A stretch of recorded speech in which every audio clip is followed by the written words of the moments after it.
This is what the NFL has produced, Ashley Nicole Moss. We already had Thanksgiving football. Now, back in the day, this is funny. They keep giving you more until you say that's enough. The problem is, I guess it's a good problem to have. Nobody says that's enough. So back in the day, it was your Cowboys playing in the late window on Thanksgiving, early window Lions. Now we add a late night Thanksgiving game. That's cool. Now we add a Black Friday game. That's cool. It's just going to keep coming. It's just going to keep going. Do you think, are you at a point, let me ask you, forget about speaking for people, because it's not enough for me. Bring it on. You want Saturday football, Tuesday football, I'm good with it. How about you? Yeah. Do you look at it and say, oh, wait a minute, let's tone it down here. It's a little too much.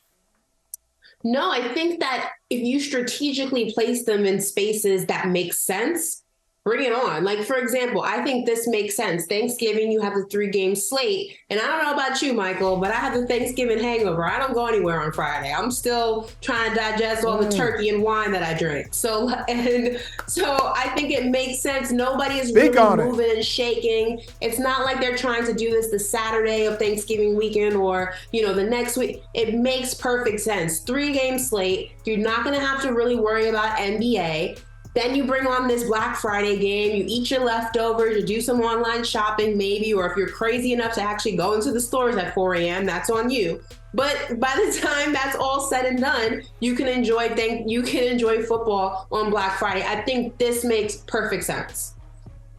It does. And I want you to do me a favor, okay? Because I know your team, and put that, Gary, put that schedule back up there because I want to make a point. There's a game on the schedule. I think it's already highlighted. It's already highlighted for me. It is. I know you love the Cowboys. And, I don't love the Cowboys. I don't love them. I'm not a Cowboys hater. But that's, fine. Cowboys are great. They're good for business.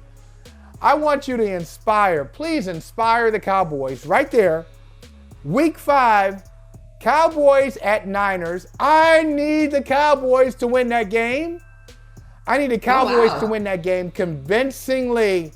Because, Ashley, I have never seen a team that hadn't won a thing be so full of it, so arrogant, like the Niners. Who's arrogant? Okay. The Niners. Deebo Samuel talking about, it was 10 on 11. We're clearly better than Philly. We're clearly better. If our quarterback doesn't get hurt, well, wait a minute. It's football, bruh. It's football. Your quarterback might get hurt. Your left tackle might get hurt. It might affect the game. It might happen in the first quarter. There's no rule that says, hey, only injuries can happen when the game is in hand in the last 5 minutes or 4 minutes. So I need you to humble, you and the Cowboys, please humble the Niners. I used to like the Niners. Listen, Michael, I would love to help you out. I hope we help you out. But my goal is bigger than the 49ers. I'm trying to win week to week. I'm trying to win the playoffs. Okay. I'm trying to go deep in the playoffs. If we can go ahead and hand you a week 5 win to go ahead and handle your beef with the 49ers, I got you. I hope we can help you out.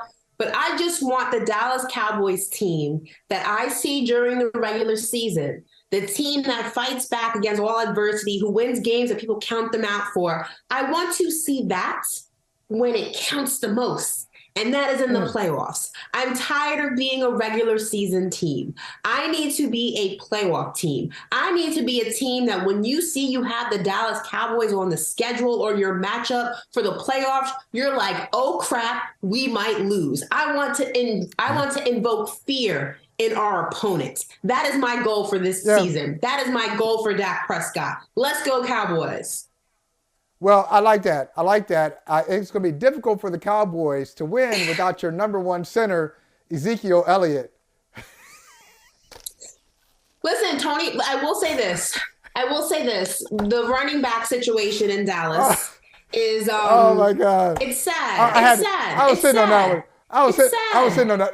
That was such a pathetic play. You're not gonna throw shade at Zeke and my Dallas Cowboys. You're not gonna do it. I'm Come interested on, like, Why did I have my I'm man lined up like interested in that? all seriousness. Why did I do that? Why did I do In that? all seriousness, though, Michael, I am interested Go ahead, to see go ahead, how go this ahead. running back situation is going to work. You know, Tony Pollard is not an Ezekiel Elliott in terms of statute. He's not, you know, in terms of his physique, in terms of the way that he plays the game. I am interested to see what it looks like for him, you know, going from running back number 2 to running back number 1. I would like, in a perfect world, to bring Zeke back in some capacity. I would like to have him back. I still think that he still has things to give to this football team. Well, that's a take. I do. That's a take. I will die on that hill, Michael. You like to have Zeke come back. Wow. As running back number 2, absolutely. I still think he can hit those holes. Yeah, I mean, look, they'll be fine. I'm not really worried about the running back position with or without Zeke, and that's no disrespect to him. He's Ohio State. He's family, so he's a Buckeye. But I think thank you very much. But I think at that position they'll be okay. The bigger question is Mike McCarthy about it? Is he about it? They moved on from Kellen Moore. Is Mike McCarthy ready to be that OC who's imaginative? Can he be an imaginative OC who gets the most out of the offense? Michael, it is May. Why are you trying to stress me out already? Okay, I don't want to stress you out. I'll stress you out. Let's get somebody else's stress in here. Let's get some other teams' stress in. Like two teams I'm really looking at. Teams that have, one team has never been to the Super Bowl. One team went to the Super Bowl last in 1969. So the Jets and the Lions. The Lions, the official team, a brother from another, goes to Arrowhead, as Kevin Harlan said, and they won 8 of their last 10. They look like a playoff team that didn't make the playoffs. I'm buying in on the Detroit Lions. How about you? I'm not talking about Super Bowl, but I think they're a playoff team. I think they will make the playoffs. How about you? Absolutely, I agree. I think that they looked really good in the second half of the season. There was a lot of promise there. I think that they've made the adjustments necessary to kind of start off this season where they left off last season. The Lions are turning a leaf. It's no longer you see the Lions when you're on the schedule and you're like, yep, we got one. That's a win in the column for us. I think that the Lions are now a team that you see them on the schedule and you know, all right, we're going to have to do some homework on these guys. We're going to have to bring it. These are not the pushover Lions of the past. And I'm excited. The city of Detroit deserves that. The city of Detroit deserves a good football team. It's been a while. Yes. Love Detroit. What's up, Detroit? What up, Doe? All right. So, look, and let's talk about the Jets. The Jets got Aaron Rodgers, and they're going to have Aaron Rodgers taking on Josh Allen and the Buffalo Bills Monday Night Football. Now, I'm not sure how I feel about the Jets. Obviously, they upgraded at quarterback. Wow. It makes so much sense. It's just one of those things, and maybe this is a personal problem. I need to work through this issue. It's an issue that I have. That when things look too easy, I start to second guess it. And sometimes it's just what it is, and I just got to trust it. And sometimes it's not what it appears to be. So what do you think? It looks like add Aaron Rodgers to a team that had major quarterback problems, that had a great defense last year. You add Aaron Rodgers to that mix, you should be in the playoffs. But do you think the Jets will make it?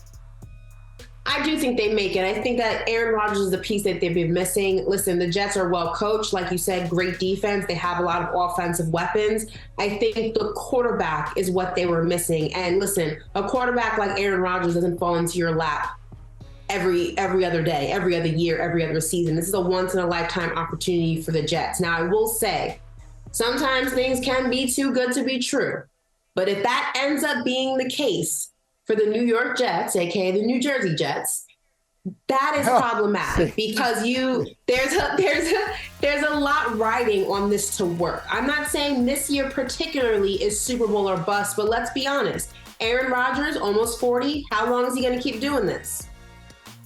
You got to make it happen now, sooner rather than later. I remember you said before, you just said that little shot, the New Jersey Nets. I remember you said New Jersey Jets. You said you've never been to Connecticut. You have been to Jersey, right? You have been to Jersey? I have not. Or no? I've been to Jersey twice in my life. Twice. Twice. OMG. Yeah, like, you're right there. I don't go to outlet malls. It's right there. Hey, thank you for watching Brother from Another. If you haven't hit that subscribe button, go ahead and do that now. Don't forget you can catch us 3 to 4 weekdays on PeacockTV.com and on Sirius XM Channel 85.